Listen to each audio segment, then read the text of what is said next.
Polytechnic শিক্ষার্থীদের বিক্ষোভ ও অবস্থান কর্মসূচির সর্বশেষ খবর জানাতে সরাসরি রাজধানীর ৭ রাস্তা থেকে যুক্ত হচ্ছেন আমাদের সহকর্মী তন্দ্রা তারুণ্য। তন্দ্রা, কি বলছেন আন্দোলনকারীরা? তাদের কর্মসূচির প্রভাব সম্পর্কে আমাদেরকে জানান।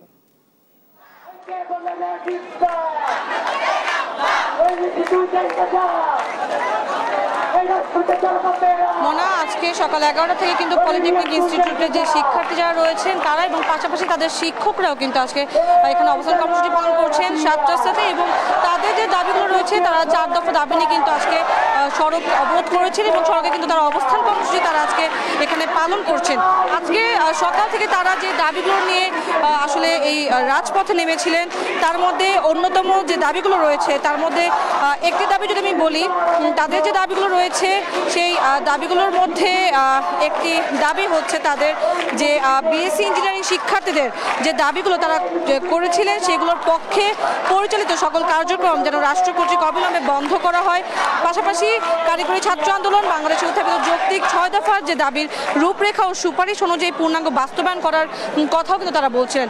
তাদের যে দাবিগুলো রয়েছে সেই দাবিগুলো নিয়ে কিন্তু তারা আজকে সকাল থেকে এখন পর্যন্ত যদি আমি বলি প্রায় 3 ঘন্টা হয়ে গেল তারা কিন্তু এখনো সড়ক অবরোধ করে কিন্তু তারা তাদের অবস্থান কর্মসূচি পালন করছেন। এবং যদিও কিছুক্ষণ আগে আমরা দেখেছি যে আইনশৃঙ্খলা বাহিনী যারা আছেন তারা কিন্তু তাদের সাথে কথা বলেছে এবং কথা বলে তেজগাঁও ফ্লাইওভারের দিকে যে রাস্তাটি ছিল সেদিক থেকে যে গাড়িগুলো আসছে সেই গাড়িগুলোর কিন্তু তারা এক সাইডের রাস্তাকে তারা ছেড়ে দেওয়ার চেষ্টা করেছে এবং শিক্ষার্থীদের সাথে কথা বলে কিন্তু তারা আসলে এক সাইড ছেড়ে দিয়েছে, যেখান দিয়ে এখন কিছুক্ষণ ধরে প্রায় 10 মিনিট ধরে গাড়ি চলাচল করছে। তবে সকাল থেকে কিন্তু এই পুরো এলাকা জুড়েই কিন্তু যানজট ছিল এবং এখানে কিন্তু পুরো সড়ক অবরোধ করে তারা কিন্তু এখানে অবস্থান কর্মসূচি পালন করছেন। আমরা 1-2 জন শিক্ষার্থীদের সাথে আসলে কথা বলার চেষ্টা করবো। একটু জানতে চাইবো আপনার কাছে যে আপনাদের যে আজকে এই আন্দোলন আপনাদের দাবিগুলো কি একটু জানাবেন?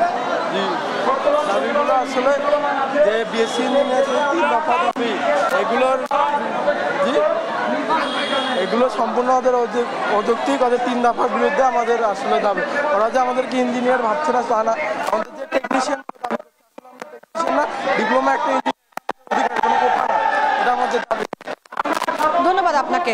তারা যে দাবিগুলো বলছে এবং তারা কিন্তু বারবারই বলছেন যে আসলে তাদের যে দাবিগুলো সেগুলো যেন মেনে নেওয়া হয় এবং তাদের দাবিগুলো যদি না মানা হয় সেক্ষেত্রে কিন্তু তারা বলছেন যে আসলে তারা রাজপথ ছেড়ে যাবেন না, এমন কথাও কিন্তু তারা বলছেন। এবং আজকে সকাল থেকে যেহেতু তারা এখানে আন্দোলন করছেন বা অবস্থান কর্মসূচি তারা পালন করছেন, পুরো এখানে কিন্তু শিক্ষার্থী যারা রয়েছে এবং বিভিন্ন জায়গা থেকেও কিন্তু তারা এখানে এসেছেন এবং তারা কিন্তু আন্দোলন করছে। ভাইয়া, আপনার কাছে একটু জানতে চাইবো যে এই যে আপনারা তো এর আগেও আন্দোলন করেছেন এবং আজকেও আবার আন্দোলনে নেমেছেন, আপনাদের প্রতিবারই কিন্তু আশ্বাস দেওয়া হচ্ছে এবং আপনারা কি এবারও আশ্বাস নিয়ে উঠে যাবেন নাকি আজকে এখানে অবস্থান কর্মসূচি তারা এটি জোরদারভাবে করবেন? আশ্বাস নিয়ে উঠে যাবো বলতে 17 সদস্য বিশিষ্ট একটা ওয়ার্কিং কমিটি গঠন হয়েছে, যে কমিটি একটা নিরপেক্ষ সমাধান দিবে ডিপ্লোমা এবং বিএসসির যে চলমান দ্বন্দ্ব।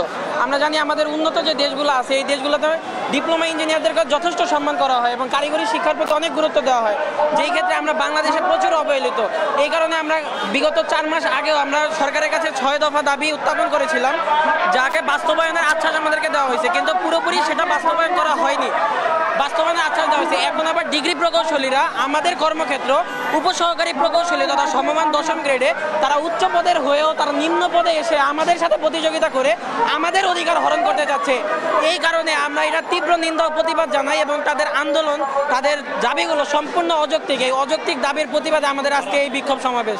এবং আজকে রায় দেওয়ার কথা 17 সদস্য বিশিষ্ট ওয়ার্কিং কমিটির, যেইখানে 90% সদস্য হলো তাদের ডিগ্রি প্রকৌশলীদের। তাহলে একটা সমঝোতা নিরপেক্ষ সিদ্ধান্তের ভিতরে যদি 90% সদস্য এক পক্ষের হয়, সেখান থেকে কিভাবে আমরা নিরপেক্ষ সমাধান আশা করতে পারি? এটা কখনোই সম্ভব না।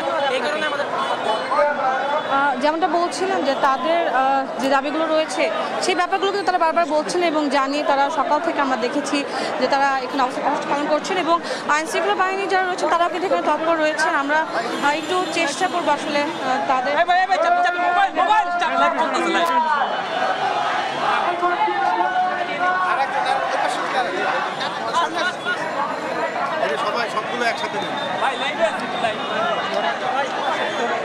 ভাই আপনি ধরেন না প্লিজ।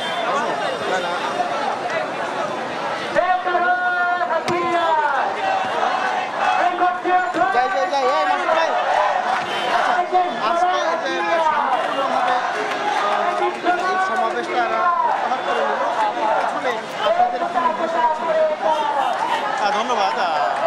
ঢাকা পলিটেকনিক ইনস্টিটিউটের শিক্ষার্থীরা এখানে বেলা 12টা থেকে তারা এখানে তাদের শান্তিপূর্ণ অবস্থান কর্মসূচি ঘোষণা করেছিলেন। তো আমাদের সঙ্গে তাদের নেতৃস্থানীয় যারা ছিলেন তাদের সবসময় যোগ ছিল। ওনারা বলেছিলেন যে বেলা 1:30টার দিকে ওনারা দুই পাশে যানবাহন ছেড়ে দেবেন এবং ওপরের ফ্লাইওভার আগের থেকে ছাড়া ছিল। তো এর পরবর্তীতে তারা তাদের কথা রেখেছেন এবং আমরা এই ট্রাফিক পুলিশের সহায়তায় দুই পাশে যানবাহন আমরা চলাচল স্বাভাবিক করেছি এবং এখন তারা তাদের ক্যাম্পাসে আমাদের সঙ্গে কথা হয়েছিল যে 2টার দিকে তারা চলে যাবেন ক্যাম্পাসে, তারা এখন কিন্তু ক্যাম্পাসে ফিরে যাচ্ছেন। তো আমাদের সঙ্গে তাদের যে আলোচনা হয়েছিল সেই আলোচনায় তারা আমাদের কথা রেখেছেন, ফলে আমরাও তাদের সঙ্গে শান্তিপূর্ণ অবস্থান কর্মসূচির পাশাপাশি আমরা আইন শৃঙ্খলা পরিস্থিতি আমরা এখানে ঠিক রেখেছি। তাদের তো ঘোষণা আছে যে তাদের দাবি না মানলে আবারও হয়তো বা আগামীকালও হয়তো বা এরকম কোনো কর্মসূচি এখন পর্যন্ত ঘোষণা হয়নি, তবে তারা পরবর্তীতে তাদের ফার্দার কর্মসূচি ঘোষণা করবেন, তখন সেই অনুযায়ী আমরা ব্যবস্থা নেব। আচ্ছা, তাদের সঙ্গে